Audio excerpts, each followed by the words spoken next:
Thank you so very much for having me. I am very, very honored to be here tonight. We all share an understanding of struggle and challenge in life, no matter where you're at on your journey, young or just a little bit older than young. We all know what that feels like. So maybe it's in school, you're struggling with a class, or maybe you're struggling with some classmates that aren't quite very kind. Maybe your crush doesn't like you back. Maybe your homework schedule is challenging, or maybe you have a lot of events. Maybe your marriage isn't exactly what you want it to be. Maybe it's not what you hoped it was back when you said I do. Maybe you don't have the job you want. The way that your life feels right now is based upon your response to everything you experience, good and challenging. But I want to encourage you, as cliche as it sounds, to dream big. Listen to your heart. Pay attention to what you love, what inspires you. Pay attention to what encourages you and lifts you, and pursue that. Connect your intelligence and your creative passion in life so that you can do what you love. And I promise you that if you pursue that and you don't let up, that you will succeed. And for those of us who maybe aren't where we want to be at some point, we confronted fear, and we responded with fear instead of resilience. I grew up in a very challenging home. It was very chaotic. English wasn't necessarily the way that we would communicate, rather yelling and anger and screaming. I was an athlete as a young lady and played an enormous amount of sports and very well. I was one of the best on most of the teams I played, guys included, and had to deal with a lot of slack for that. But that wasn't the hardest part. The hardest part was, as hard as I worked, the hours of dedication and practice, the times my mom would have to literally call me in to dinner 5 times. Mom, just 10 more shots. You said that 10 times ago. I had a screaming parent on the sidelines, yelling constantly. And it didn't matter how hard I was trying. It didn't matter how incredible of a game I might have been having. The message I was getting was very clear, that no matter how hard you try, you're not good enough. And that message stuck with me for a very long time and sat in my core. I would go on to play sports, and I would get my black belt in Hawaiian Kempo. So essentially, I'm a bad Eskimoan because I was born in Alaska.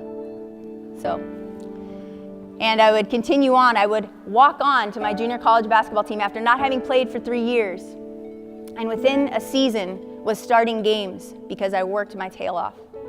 I would become the youngest manager in the state of a major fitness chain at 19 years old.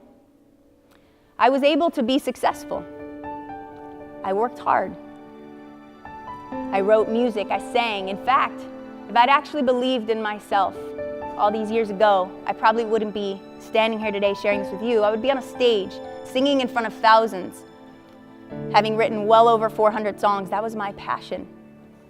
But just like everything else in my life, I quit. Because when you chase perfection, you can't win. No matter what we all pursue, perfection is not the goal. I would land in the hospital around mid-20s or so. And I remember laying in the hospital bed, and the doctor comes in, and he says, "Kid, I don't know how you're still here, how you haven't had a heart attack or a stroke, because your potassium levels are so low that your heart could stop right now." And I looked at him in the eyes, and I was like, "I'm fine." See, I was skin and bones because I had had a raging eating disorder for many years, and it was getting bad. Thankfully, I had an amazing mom, make a lot of sacrifice, sent me to rehab. But again, didn't believe in myself. And so as soon as I got out, I was back to those same patterns. They're hard to break, those patterns that we carry, that are deep. Bless you. And it wasn't until I went on a hike with a friend many years later, a very good friend of mine who had recovered. And we were going up the same trail we always did. And I was exhausted because when you don't fuel your body and you don't fuel your mind, well, life, everyday things are tough. So we get up to the top, kind of where we always settled. And she goes, oh my gosh, you're not gonna believe this. I've been hiking this trail for so long, and just the other day, for the first time, I saw this lady come down from up there. Oh my gosh, she's gonna ask me to climb even more, and a really, really steep hill. And she did.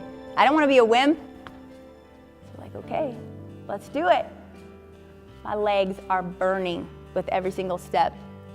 My heart is pounding, my chest is on fire, struggling to breathe. And this voice comes in and says, you better just quit because you're gonna pass out. And something far more powerful came in and said, no, you're not gonna quit because that's what you've always done.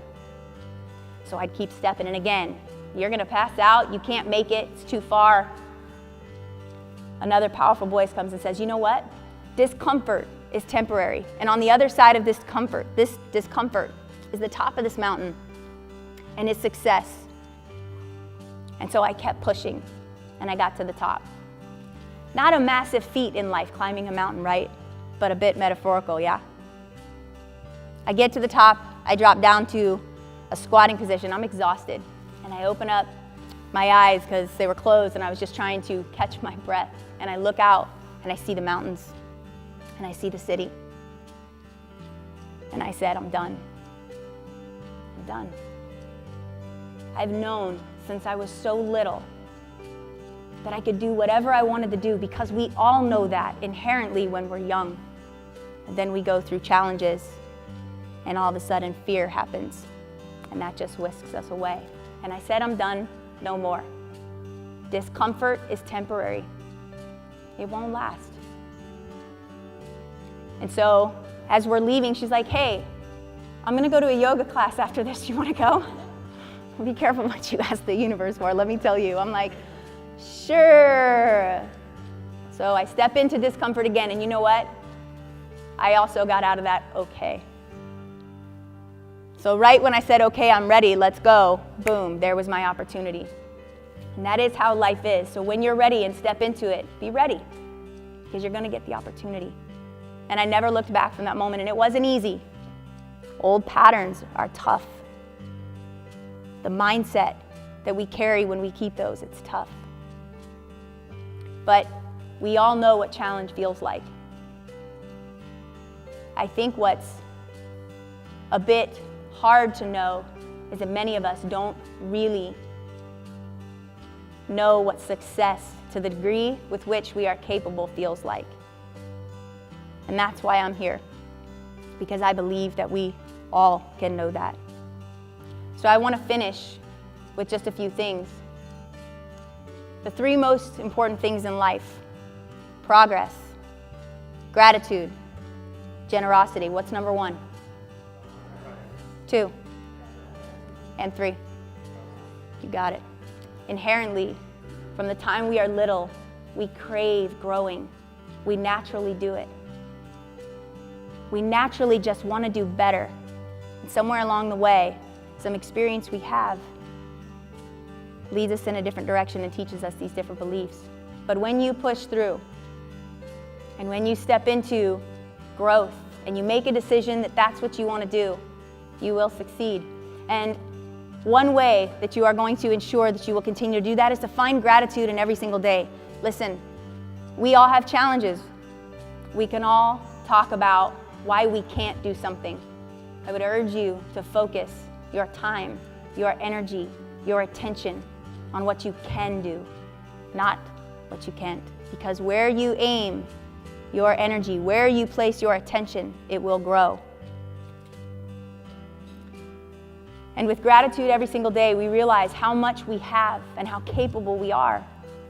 And so we reach out and we help others, and we help elevate others. We take the gifts that we have. They're all unique and special for a reason.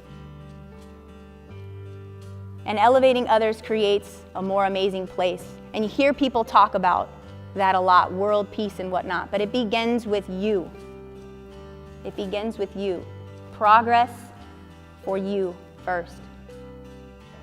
So it's that cycle of energy, the intake that you have to grow and to progress, to elevate those around you, the gratitude that you find in every single day, no matter what the situation. If you find gratitude, if you find something to be thankful for, I promise you, it makes managing the situation a little easier. And the more you do it, it becomes a habit.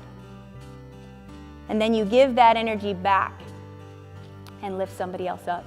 So I challenge you all to take those 3 things into your own life every single day.